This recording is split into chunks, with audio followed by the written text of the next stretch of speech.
नमस्कार। एंशिएंट और modern knowledge की प्रमुख शाखाओं में एक्सपर्ट जैनाचार्य परम पूज्य आचार्य भगवान श्री युग भूषण सुरेश्वर जी महाराज की निक्षरा में 11 जनवरी 2019 से 14 जनवरी 2019 तक लोनावला में खोज की शिविर हुई थी, जिसका विषय था रीडिफाइनिंग योर करियर ग्राफ। उस शिविर में परम पूज्य आचार्य भगवान श्री युग भूषण सुरेश्वर जी महाराज ने करियर के विषय पर रोचक मार्गदर्शन दिया और उसी के कंटिन्यूएशन में शिविर में जुड़े युवाओं ने करियर के संबंधित बहुत सारी डिबेट्स भी की।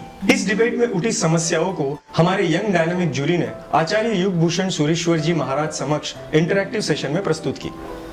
उसके जो सटीक उत्तर पूज्य श्री ने बताया, जिसका सारांश हम इस वीडियो सीरीज में सुन रहे हैं और आगे के एपिसोड्स में भी सुनते रहेंगे। लेकिन आज एक शंका जो रिलीजन से जुड़े बहुत लोगों को पैदा हो सकती है, वो शंका यह है कि करियर बनाने जैसे सांसारिक सब्जेक्ट में, जिसमें भौतिक एजुकेशन, पैसा कमाना इत्यादि का समावेश होता है, उसमें एक धर्मगुरु जैन साधु क्यों उपदेश दे रहे हैं?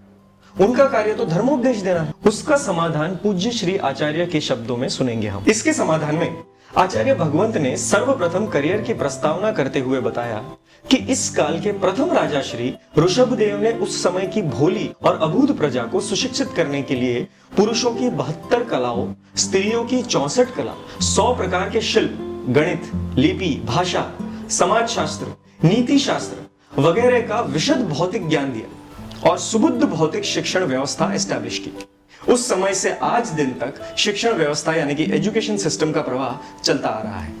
यह भौतिक शिक्षण व्यवस्था के बारे में यदि धर्मशास्त्रों का स्टैंड देखें तो धर्मशास्त्र भौतिक शिक्षण के खिलाफ बिल्कुल भी नहीं है। जो व्यक्ति संसार त्याग कर संन्यास जीवन स्वीकारने के लिए इनकेपेबल है, वैसे गृहस्थ को इंडिपेंडेंट लाइफ जीने के लिए व्यवहारिक शिक्षण जरूरी है। उसी कारण से गृहस्थ यदि व्यवहारिक शिक्षण ले रहा है तो उसकी धर्मशास्त्रों में निंदा नहीं है।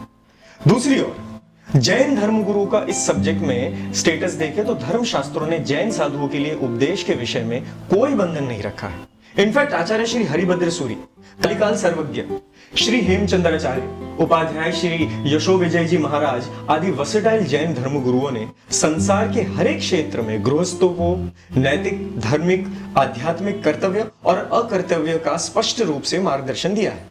आगे बढ़कर भगवान महावीर की वाणी स्वरूप श्री आगम सूत्र ने जैन साधुओं को जिम्मेदारी सौंपी है कि वे अपनी आचार मर्यादा में रहते हुए गृहस्थ धर्मियों के सांसारिक जीवन से संबंधित भी कर्तव्य, अकर्तव्य और सही गलत का उपदेश देश काल के अनुसार जरूर से दें। फॉर एग्जाम्पल, गृहस्थ को पैसे कमाने में कौन सी बातें ध्यान में रखनी चाहिए, शादी के वक्त लाइफ पार्टनर चुनने में गृहस्थ को कौन कौन से पैरामीटर्स कंसिडर करने चाहिए, एक्सेट्रा एक्सेट्रा। उसी तरह आज की युवा पीढ़ी को करियर प्लानिंग में कौन सी उचित बातें ध्यान में रखनी चाहिए, यह बताना वो जैन साधुओं की ड्यूटी है। तो क्या धर्म सिवा के सब्जेक्ट्स का उपदेश भी जैन साधु दे सकते हैं? देखिए, दुनिया के कोई भी विषय का धर्म के साथ अनुसंधान करके उपदेश देना वही तो कला है, और यह कला ज्ञानी जैन साधुओं में जरूर होती है। आप चाहे कोई भी विषय ले लीजिए, उस विषय में धर्म का आदेश या मार्गदर्शन वे सही ढंग से बता देंगे। उपदेश का विषय चाहे कोई भी क्यों ना हो, लेकिन जिस तरह से धर्म के साथ कनेक्शन हो, उस तरह से ही ज्ञानी जैन साधु उपदेश देंगे आपको। इसलिए धर्म के बाहर का विषय उपदेश में लेने का सवाल ही पैदा नहीं होता। हाँ, उन उपदेशक ज्ञानी गुरुओं को इतना जरूर ध्यान में रखना है कि वे भावनाओं के आवेश में आकर नीति, संस्कृति वगैरह के विरुद्ध सांसारिक कर्तव्यों का बयान करने ना लगे, या तो धर्मशास्त्रों की मर्यादाओं को लांघकर उपदेश बिल्कुल न दे। मैं आशा रखता हूं कि आप सबको ये बातें समझ में आई होगी। इन्हीं बातों को ध्यान में रखते हुए हम मिलेंगे अगले एपिसोड में, जहां हम करियर को लेकर कुछ जनरल क्वेरीज पे चर्चा करेंगे। तब तक धन्यवाद। अगर आपको कुछ जच नहीं रहा तो न्यूट्रल माइंड से दोबारा एक बार देखिए। फिर भी नहीं बैठ रहा तो नीचे कमेंट सेक्शन में कमेंट कीजिए।